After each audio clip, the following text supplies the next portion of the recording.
মুসলিম অনুপ্রবেশকারী যারা, তাদের নিয়ে তৃণমূল কংগ্রেস ভোট ব্যাংক তৈরি করেছে এবং সেই ভোট ব্যাংকের ভরসায় তারা আছে।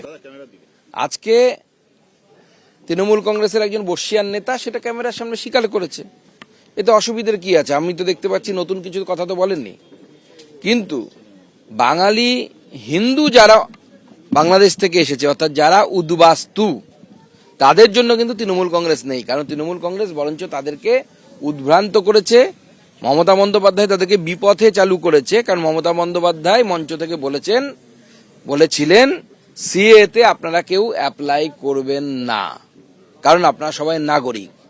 এখন মমতা বন্দ্যোপাধ্যায়কে জিজ্ঞেস করতে বলুন যে মাননীয় মুখ্যমন্ত্রী, আপনার কথা শুনে যে সমস্ত উদ্বাস্তু হিন্দুরা সিএতে অ্যাপ্লাই করেননি আপনার উপর বিশ্বাস করে, আপনার কথার উপর বিশ্বাস করে, তাদের নাম যদি এসআইআর এর মাধ্যমে ভোটার লিস্ট থেকে বাদ যায় সিএ এর মাধ্যমে নাগরিকত্ব না পাওয়ার জন্য, তার দায়টা কি মমতা বন্দ্যোপাধ্যায় এবং সৌগত বাবুরা কি নেবেন?